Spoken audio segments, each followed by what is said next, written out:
요한의 제자들이 이 모든 일을 그에게 알리니 요한이 그 제자 중 둘을 불러 주께 보내요.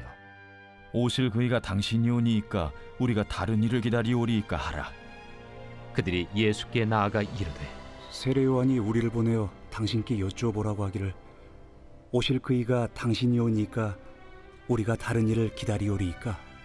마침 그때 예수께서 질병과 고통과 및 악귀 들린 자를 많이 고치시며 또 많은 맹인을 포게 하신지라. 너희가 가서 보고 들은 것을 요한에게 알리되 맹인이 보며 못 걷는 사람이 걸으며 나병 환자가 깨끗함을 받으며 귀먹은 사람이 들으며 죽은 자가 살아나며 가난한 자에게 복음이 전파된다 하라. 누구든지 나로 말미암아 실족하지 아니하는 자는 복이 있도다.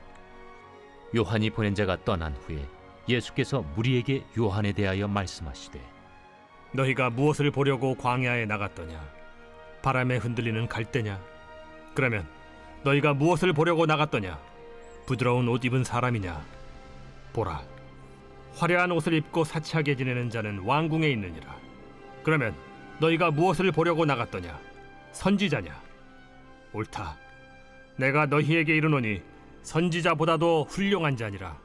기록된 바 보라, 내가 내 사자를 내 앞에 보내노니 그가 내 앞에서 내 길을 준비하리라 한 것이 이 사람에 대한 말씀이라. 내가 너희에게 말하노니 여자가 낳은 자 중에 요한보다 큰 자가 없도다. 그러나 하나님의 나라에서는 극히 작은 자라도 그보다 크니라. 텔레비전에서 정치인 인터뷰를 한 번이라도 본 적이 있다면 그런 인터뷰가 어떻게 진행되는지 알 것이다.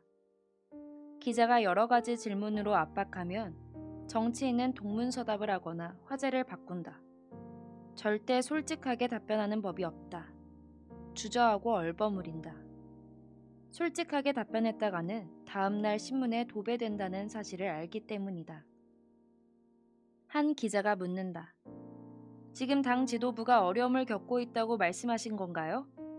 초조해진 젊은 정치인은 그게 정말로 사실이기 때문에 그렇습니다 라고 답변한다. 이튿날 신문 헤드라인에는 새 하원 의원 왈, 현 지도부는 곤경에 처했다 라고 대문짝만하게 실린다. 사실 정확하게는 그는 그렇게 말하지 않았다. 자발적으로 한 말도 아닌 게 확실하다. 하지만 기자는 그 내용이 그 정치인의 입에서 나온 말인 것처럼 적는다. 예수도 정확히 이 같은 문제에 맞닥뜨리셨다. 이 사실은 본문에 나온 대화가 어떤 성격인지 이해하는 데 도움이 된다.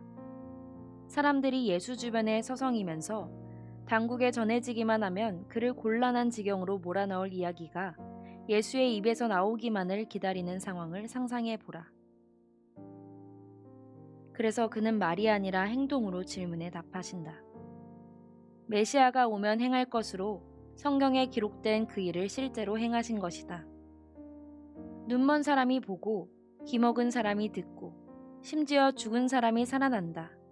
그는 너희 스스로 결론을 내려보라 고 말씀하시는 듯하다. 다음 사실을 곰곰이 생각해 보라. 하나님의 복은 나로 인해 충격받지 않은 사람들에게 지금 내 모습이 자신이 기대했던 것과 다르다는 사실을 부끄러워하지 않는 사람들에게 임할 것이다.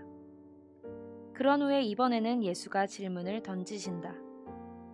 너희는 세례 요한을 보러 나갔을 때 무엇을 찾고 있었던 것이냐? 통상적인 의미의 왕을 찾고 있었던 것이냐? 헤롯은 자신의 동전에 갈릴리 지방의 갈대 모양을 새겼다.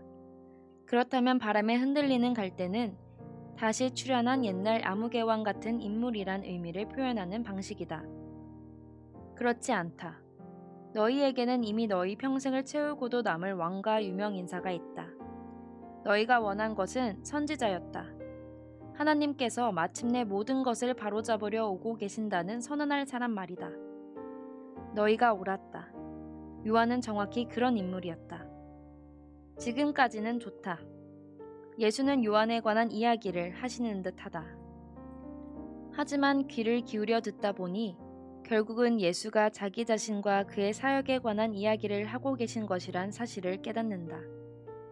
그런데 이 말씀을 엿듣던 스파이들이 그의 실제 주장에 관한 구체적인 증거를 하나도 얻을 수 없는 방식으로 말씀하신다. 여자가 낳은 사람 중에 세례자 요한보다 더 큰 인물은 없다. 그러나 하나님 나라에서는 가장 작은 사람도 요한보다 더 크다. 달리 말해 들을 귀 있는 사람에게 예수는 자신이 진정 오실 이라고 모든 것을 변화시킬 바로 그 사람이라고 주장하고 계셨다. 이 말은 그때도 위험한 주장이었지만 지금도 위험한 주장이다.